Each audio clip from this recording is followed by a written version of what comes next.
Juan capítulo 3, entonces, verso 27 al 30.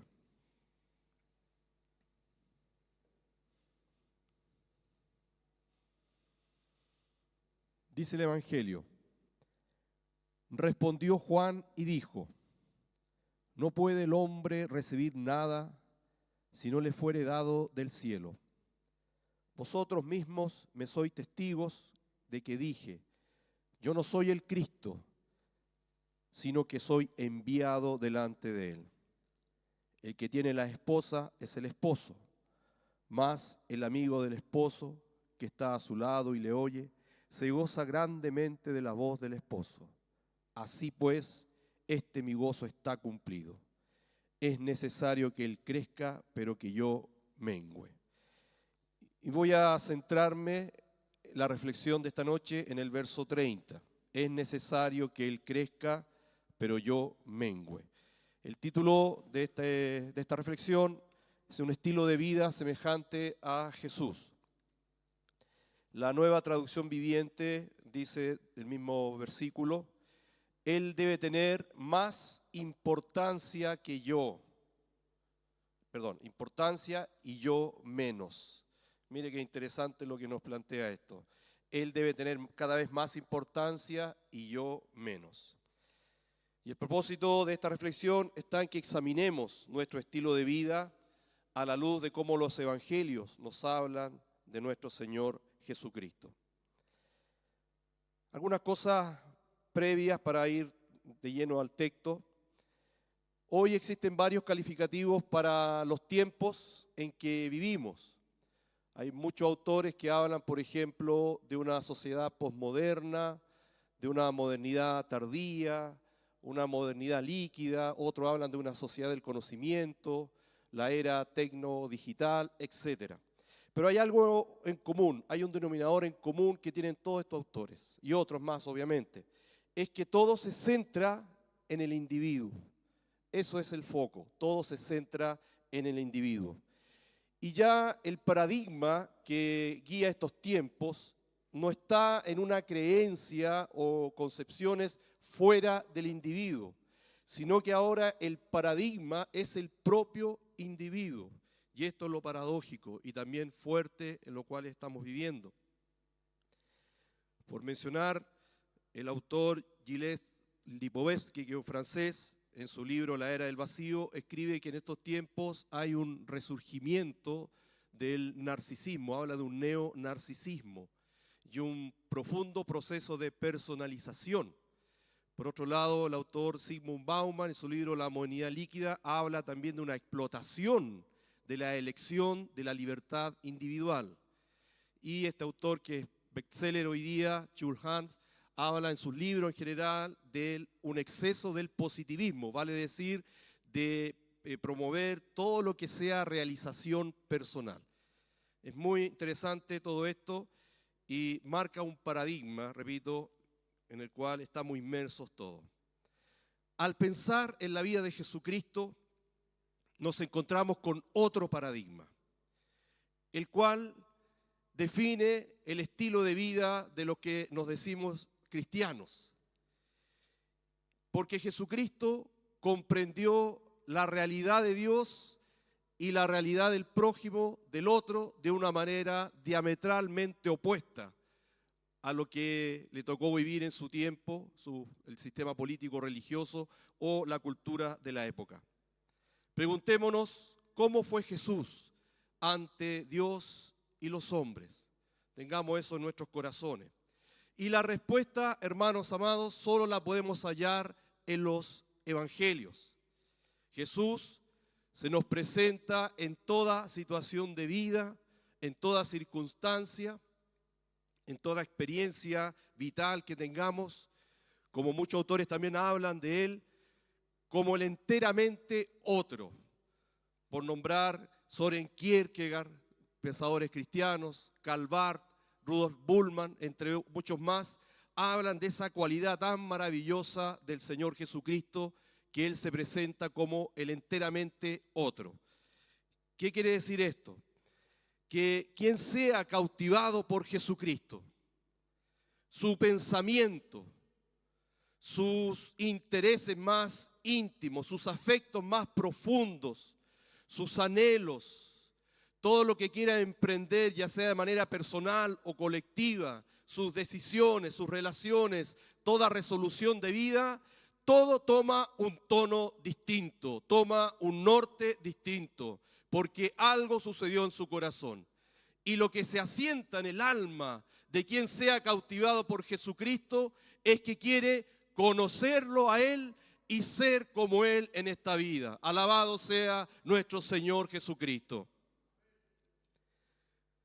¿Qué sentido tendría decirse cristiano, cristiana o discípulos del Señor Jesucristo si no está este deseo y voluntad de conocer y ser como Jesucristo? ¿Qué sentido? No habría nada realmente en esa dirección. Bueno, Juan el Bautista dice una frase que nos lleva a examinarnos con profundidad. Es necesario que Él crezca y que yo mengüe. O la otra versión que la repito, Él debe tener cada vez más importancia y yo menos. Esto marca entonces un enfoque distinto a lo que queremos ser y hacer en la vida. Le da un giro al por qué oramos, cómo oramos y para qué oramos. Nos abre otro horizonte de relaciones humanas con el otro, con el prójimo, con toda persona, cualesquiera sea su condición. Nos hace replantear las motivaciones que hay en nuestras vidas del por qué hacemos las cosas. Nos hace también una radiografía, pero desde los ojos de los otros, para observar cuán semejantes somos o no a Jesucristo. Hermanos, la vida cristiana siempre es decisión, relación y seguimiento de nuestro Señor Jesucristo. No seguimos un sistema o dogmas o tradiciones, sino a Cristo. Bendito sea el Señor. Y cuando decidimos por Cristo, cuando nos relacionamos con Cristo, cuando seguimos a Jesucristo, entonces en este caminar de fe vamos a ir siendo más semejantes a nuestro Señor Jesucristo. Alabado sea el Señor. Ese es el estilo de vida, ser semejantes a Jesucristo. Es necesario que Él crezca y que yo mengüe. Es una frase que hoy debe llevarnos a resignificar todo lo que nosotros decimos ser o hacer o cómo creemos, en fin, en todas las cosas de la vida. Aquel dicho popular que dice, dime con quién andas y te diré quién eres, podemos aplicarlo aquí en base a este texto. El que anda con Dios, el que camina con Dios, irá siendo paso a paso, día a día, experiencia tras experiencia, más semejante al Señor Jesucristo. Alabado sea el Señor Jesucristo. Eso marca un sentido distinto, una fuerza distinta a lo que queremos ser y hacer en nuestra vida. Gloria sea al Señor. Bueno, en base a todo lo que he dicho, quiero reflexionar en tres ámbitos que tienen relación con esto del estilo de vida semejante a Jesús. Lo primero es actitudes y conductas que nos hagan más semejantes a Jesús. ¿Qué haría Jesús en mi lugar? Es una pregunta que hace el sacerdote Ignacio Larrañaga en su libro Transfiguración. ¿Qué haría Jesús en mi lugar? Bueno, los evangelios son la vida en acción del Señor Jesucristo. Y Jesús no teorizó en cuanto a actitudes, conductas o cómo debemos proceder, digamos que lo que más nos convenga, sino que Jesús nos dio ejemplo de cómo proceder en todas las cosas. Jesucristo nos dijo, sigan este ejemplo porque Él lo hizo. Y eso tiene una fuerza incomparable. Alabado sea el Señor. Hoy nos enfrentamos a una sociedad descivilizada en cuanto a actitudes y conducta. ¿Y qué persona o colectivo va a marcar la diferencia? Ahí tenemos que estar nosotros, como iglesia, como comunidad, como hijos e hijas de Dios, discípulos del Señor Jesucristo. Las actitudes y conductas representan nuestro carácter en acción. Virtudes tan espirituales como la fe, por ejemplo, pueden representarse como esa actitud de fe que es transversal a cualquier persona en la vida. O la santidad como una conducta íntegra. Y no es solamente hablar de un moralismo en esto, sino de ser imitadores de Jesucristo. Como escribe también este libro tan hermoso de Tomás de Kempis, La imitación de Cristo. Bendito sea el Señor.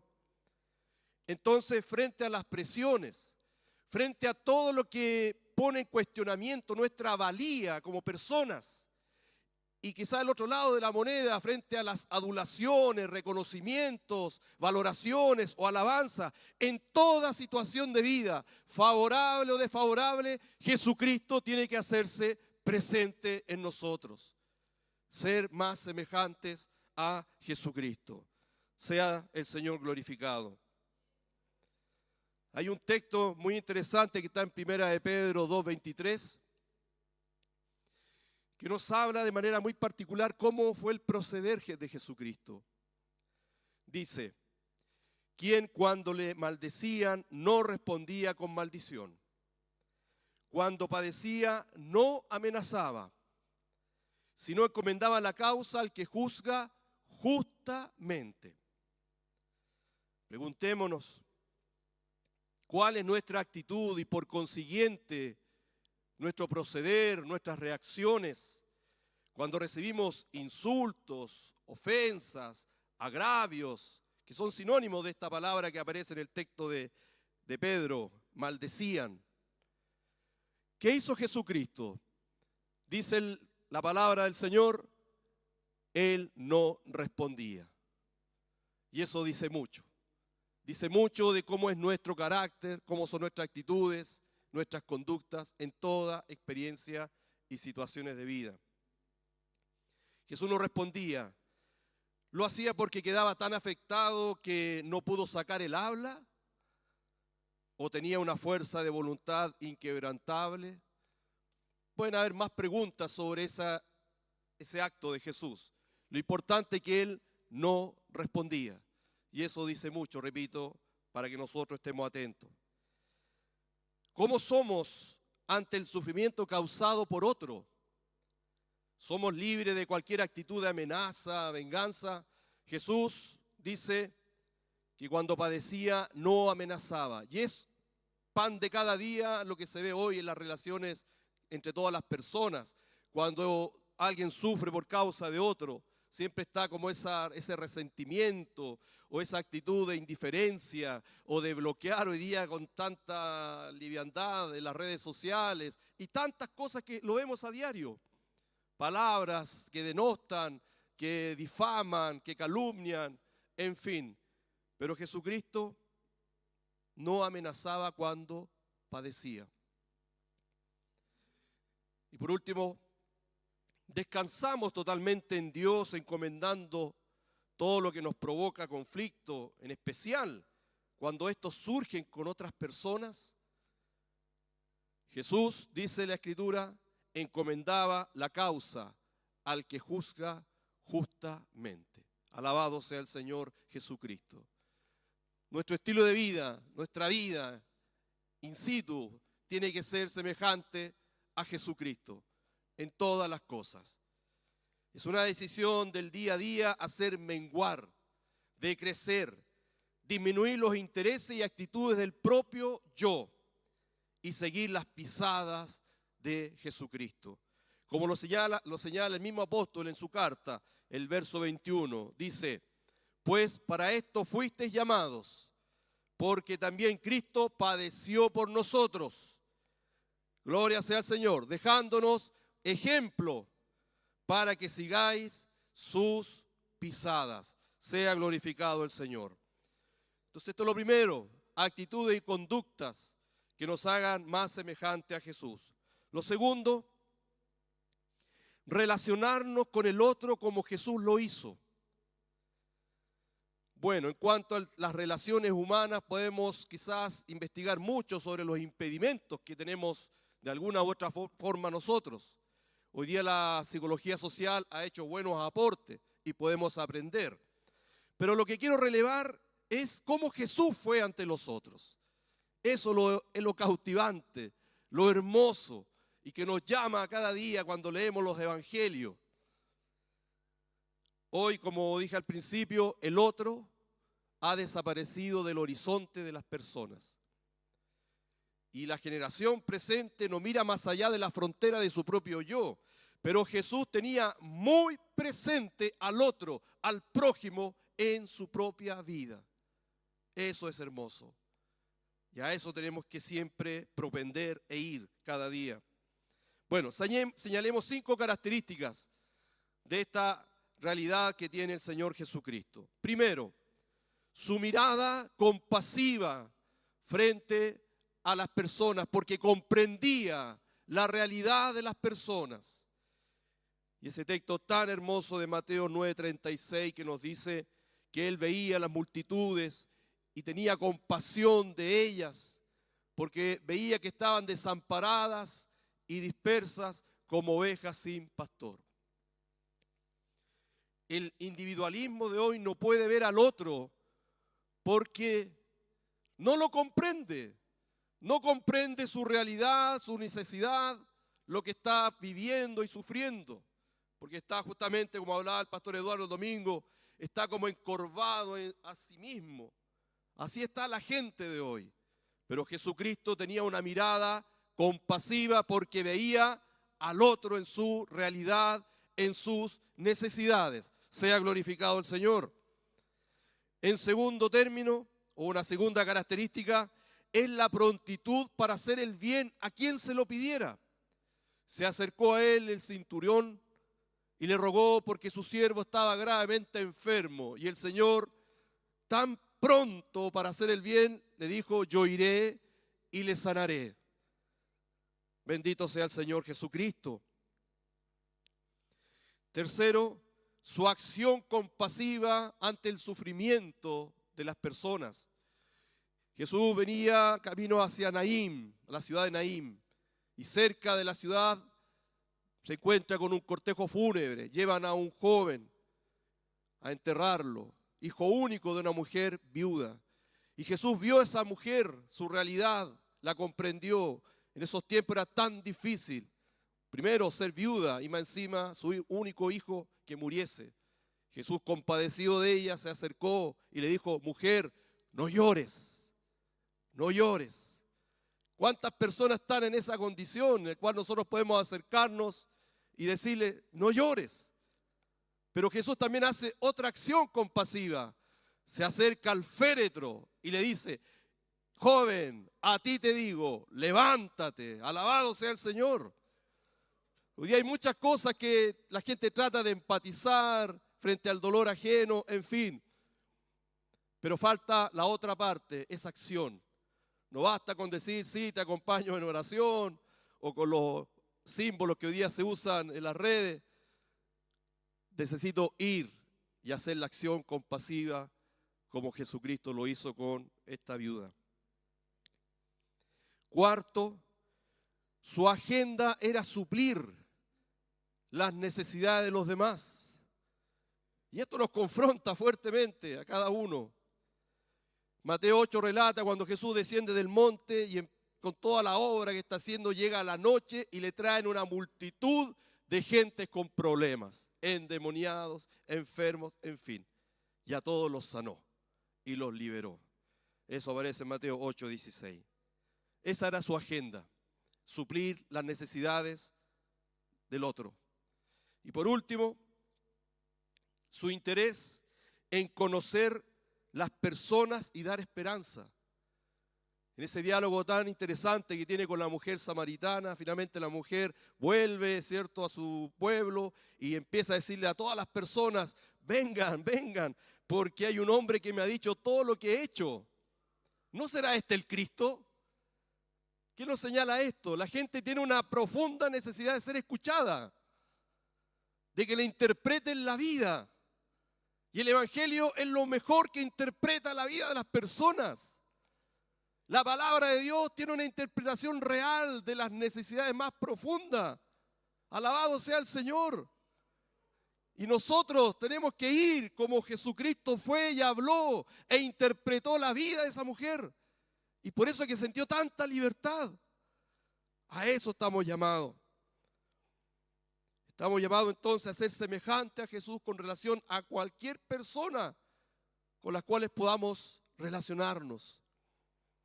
La misión de Dios, hermanos, toma otra fuerza cuando en nosotros están estas características de cómo Jesús se relacionaba con el prójimo. Alabado sea el Señor.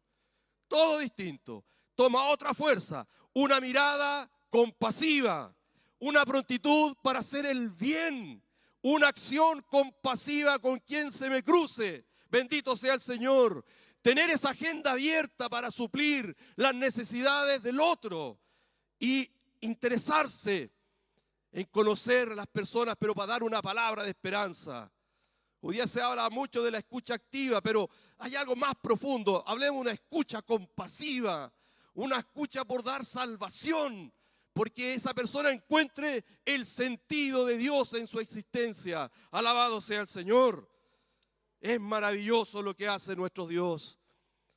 Y en tercer término, el Espíritu Santo quiere hacernos semejante a Jesús. Preguntémonos y pensemos, ¿para qué nos es dado el Espíritu Santo? ¿En qué consiste su poder? ¿Qué entendemos por su llenura? En el Evangelio de San Juan, capítulo 14, versos 16 al 18, da una clave muy importante para que podamos renovar la comprensión y la experiencia con el Espíritu Santo.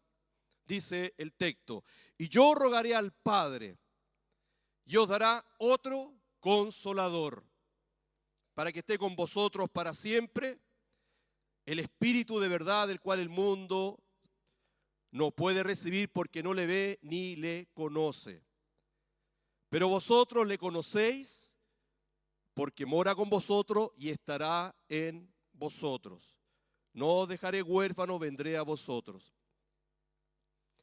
Bueno, en estas palabras Jesús se refiere al Espíritu Santo como otro, con mayúscula, consolador. Vale decir, alguien que tiene la misma naturaleza y poder divinos que Él, totalmente. Y su presencia sería permanente en nosotros. Jesús dice a sus discípulos, pero vosotros le conocéis, porque mora con vosotros. Y esto es muy interesante, porque Él está hablando de Él mismo, Dice, pero vosotros le conocéis porque mora con vosotros. Está hablando de Él. Pero en ese momento, en ese tiempo, estaba limitado porque estaba en cuerpo. Pero cuando resucitó y fue glorificado, vendría a morar en ellos con el Espíritu y en el Espíritu. Y eso es tremendo. Por eso les dice, y estará en vosotros. Aquí quiero apuntar con esto. Lo que conocemos de Jesús en los evangelios. Cuando meditamos y leemos y reflexionamos y estudiamos los evangelios, el Espíritu Santo lo hará vivo en nosotros, vendrá a nosotros. Y eso lo hace el Espíritu Santo para tratar con nuestras vidas, para que seamos semejantes a Jesucristo. Alabado sea el Señor. Una cosa es leer los evangelios con un perfil histórico, no transforma nada. O solamente conceptos teológicos. Pero si yo lo leo con esta actitud, con esta apertura de corazón, que estoy conociendo en los evangelios al Señor Jesucristo, entonces el Espíritu Santo hará su obra y lo hará vivo en nosotros. Vendrá a nosotros y eso nos llevará a ser semejantes a Jesucristo en un caminar de fe. Sea el Señor glorificado. Entonces, si el Espíritu Santo está en nosotros, es para hacernos más semejantes a Jesucristo. Gloria sea al Señor. Por eso nos es dado el Espíritu Santo, porque Él trabaja con todo en todos nosotros para hacernos semejantes a Jesucristo. Todo lo que es y hace el Espíritu Santo es para formar en nosotros la medida de la estatura de Cristo, según Efesios 4:13. Si buscamos comunión con el Espíritu Santo, llenura y poder del Espíritu Santo, los dones del Espíritu Santo, es para que la vida del Señor Jesucristo se vaya manifestando con más fuerzas en nosotros. Alabado sea el Señor. Bendito sea el Señor. El Espíritu Santo es dado a los que le obedecen, dice su palabra, Hechos 5:32. Pero justamente a los que deciden ser obedientes como Jesús. Si el amor es derramado en el corazón por el Espíritu Santo, Romanos 5:8, es justamente para aquellos que se han decidido amar como Jesucristo. ¿Cuál es la falta de entendimiento en esto? Muchas veces no vislumbramos que el principio y fin de toda la obra del Espíritu Santo es el Señor Jesucristo. Y eso nos limita o nos coarta a tener una mayor comunión con el Espíritu Santo. A veces nos conformamos, sí, recibí el bautismo del Espíritu Santo, sentí esto otro, hablé lenguas, pero finalmente se estrecha el corazón, porque no tengo el entendimiento de que el principio y fin de la obra del Espíritu Santo es que seamos más semejantes a Jesucristo. Alabado sea el Señor. Entonces ese pensamiento, no hay nada más lejos de la verdad bíblica en ese sentido. En conclusión, seguimiento de Cristo es una decisión diaria de hacer menguar nuestro yo, de darle menos importancia y darle más importancia a Jesucristo y todo lo que significa vivir para Él en esta vida. Jesús dijo cuando habló de su misión, Lucas 4:18, me ha enviado a proclamar que los cautivos sean liberados.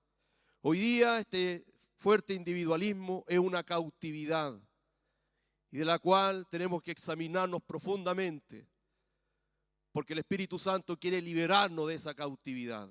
El yo ha levantado algo en nuestros corazones y eso es una cautividad. Evangelizar no es solamente dar de manera efectiva un plan de salvación, sino que es dar la vida misma por otra vida, como Jesucristo lo hizo. Y eso es la esencia de la misión que tenemos hoy, que Dios nos ha dado a toda la iglesia. Alabado sea el Señor. Es tratar con vidas necesitadas y ser más semejante a Jesús, siempre no perdiendo de vista el mandamiento: amarás a tu prójimo como a ti mismo. Sea glorificado el Señor. A eso estamos llamados. A eso Dios nos quiere convocar esta noche. Es necesario que yo mengüe. Es necesario que yo mengüe. Que ya no piense tanto en mis intereses, sino que sea más importante Jesucristo. Jesucristo. Y podamos acercarnos con esa decisión, con esa apertura de corazón a su presencia esta noche. Le invito a orar, hermano amado.